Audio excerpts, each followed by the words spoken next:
The more you force creativity, the less creative you become. You know that feeling when you really need a brilliant idea, right this second, and your brain just shuts down?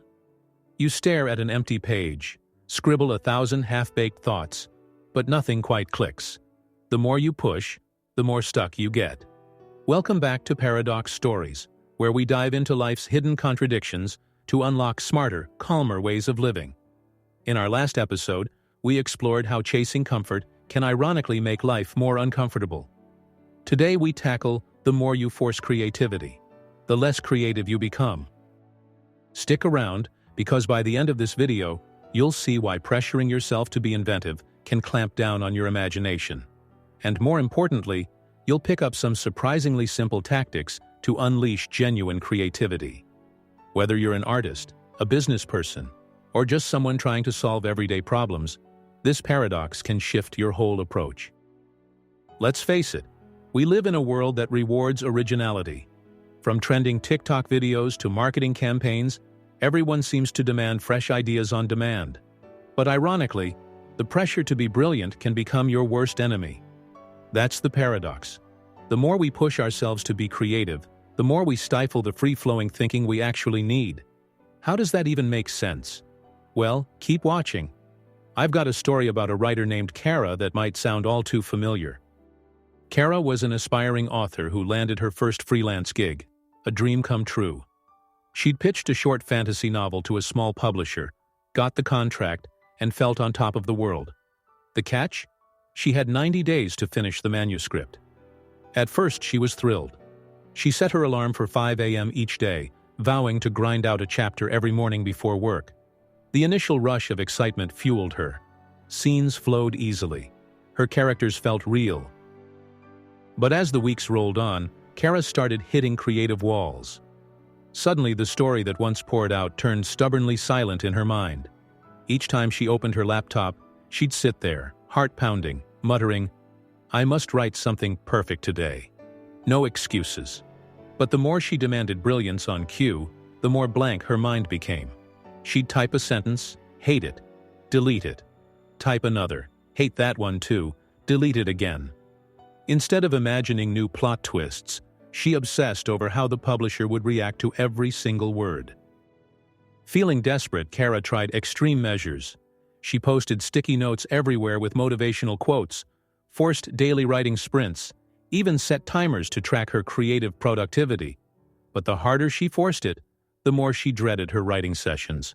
One night at 2 a.m., she found herself hunched over her desk, tears in her eyes, unable to conjure anything meaningful. "How can I be so blocked when I need to be creative the most?" she asked. But life has a funny way of sneaking in solutions. While grabbing coffee at a local cafe, Kara overheard a conversation about an old folktale. Curiosity sparked a tiny flame in her mind. She jotted down a few lines on a napkin, not even thinking of it as part of her main project. It was just a quick, playful riff on what she'd heard. But that spontaneous scribble ignited a cascade of new ideas. She realized that in those unguarded moments, like eavesdropping on strangers or doodling random thoughts, creativity flowed more naturally. Over the next couple of days, she let herself relax. She took long walks without thinking about her manuscript. She read books unrelated to her genre. Instead of forcing herself to write the perfect chapter each morning, she simply jotted down random scenes when they came to her. She started journaling about weird dreams, funny moments at the cafe, even random facts about medieval architecture. Surprisingly, bits and pieces from these casual brainstorming sessions later wove seamlessly into her novel. By the time Kara's deadline arrived, she handed in a completed manuscript. It wasn't the high-pressure, chapter-a-day approach that worked. It was the looser, playful method that let her imagination roam free. Kara's story is a classic example. The more she demanded creativity, the more blocked she got. But when she let her curiosity run wild, new ideas emerged effortlessly. It's a paradox so many of us face, especially in a world demanding instant innovation. Why does this paradox happen? Let's look at a few pillars: psychology, Stoic wisdom, and some modern research on flow states. Psychology of ironic process. Much like trying hard to fall asleep, Forcing creativity can ironically spotlight the absence of inspiration. Your brain fixates on, "Why am I not creative yet?" which hinders the spontaneous, playful thinking that births fresh ideas. This is sometimes referred to as ironic process theory. The flow state concept. Coined by psychologist Mihaly Csikszentmihalyi, flow is a mental zone where we lose track of time and become fully immersed. Striving too hard can slam us out of flow because we obsess over the outcome rather than the process. True flow often arises when we engage wholeheartedly but lightly with a challenge, not when we grip it like a vice. Stoic allowance. It may sound odd to mix stoicism with creativity, but Stoic thinkers like Marcus Aurelius recognized that forcing nature's processes usually leads to frustration. He advocated aligning actions with our innate rhythms while accepting what we can't control, like the exact moment a creative spark hits. In essence, you plant seeds, you water them, but you can't command them to sprout on your schedule. Brain chemistry and relaxation. Studies show that the default mode network in our brain becomes especially active when we're at rest or daydreaming. That's often where aha moments happen. If we keep the mind too tightly wound, like clocking ourselves minute by minute for creative output, we might never slip into that necessary daydream state. Paradoxically, stepping away from the project can open the door for deeper insights. So how can we apply this paradox to daily life? Here are 5 streamlined takeaways. Treat your creative session as exploration, not a mandatory performance. Let rough ideas flow first, polish them later. Creativity often sparks when you're messing around, learning random facts, or observing something interesting, like Kara eavesdropping in a cafe. Indulge that curiosity. Whether it's a walk in the park or a leisurely shower, give your mind space to roam. This mental downtime is fertile ground for fresh ideas. Forcing a set number of ideas per day can backfire.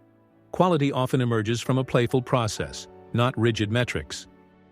Deadlines can help prevent procrastination, but keep them flexible enough to let spontaneous ideas come through. Push yourself gently, not harshly. Now, I want you to think about a current project, challenge, or even hobby where you're forcing yourself to be creative. It could be writing, painting, designing a new app, or simply brainstorming fun activities for your kids. What if you gave yourself permission to daydream, to explore tangential ideas, to read or watch something totally unrelated, or to take a meandering walk? Can you recall a time when you stumbled upon an aha moment precisely because you weren't trying so hard? Share that story in the comments.